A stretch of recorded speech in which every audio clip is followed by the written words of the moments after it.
A special thank you to each of our subscribers who make this channel possible. Here's today's story. In a dramatic turn of events in Tanzania, opposition party leader Tundu Lissu has been charged with treason, a charge that could carry the death penalty.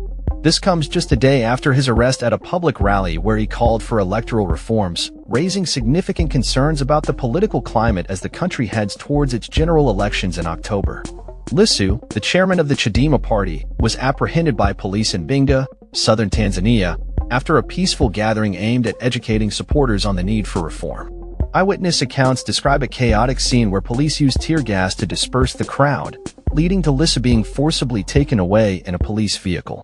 Upon his arrival at the Kisutu Resident Magistrates Court in Dar es Salaam, Lissu appeared in high spirits, surrounded by his legal team and fellow party members.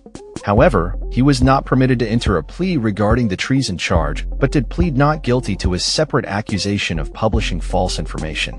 His next court appearance is scheduled for April 24th. Lissu's lawyer, Rujamaliza Nshala, asserted that the charges are politically motivated, stating, "You cannot separate these charges from politics."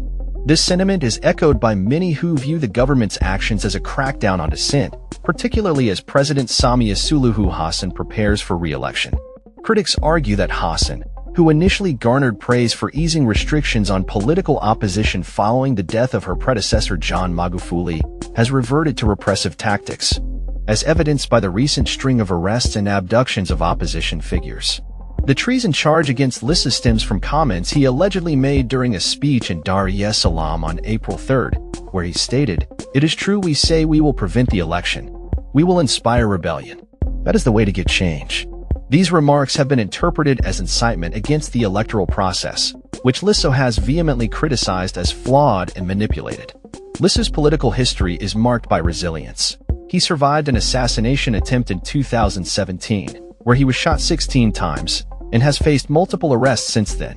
His return to Tanzania in 2023 was seen as a hopeful sign for opposition politics, but the recent crackdown has left many disillusioned. As the October elections approach, the Chadema party continues to demand reforms to the Electoral Commission, insisting that its members should not be appointed directly by the president. The situation remains tense, with Lissu supporters vowing to persist in their demands for change, despite the government's attempts to silence them.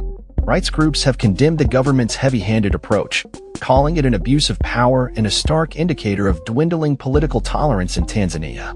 As the political landscape evolves, all eyes will be on the upcoming court proceedings and the broader implications for democracy in Tanzania. That's all for this story.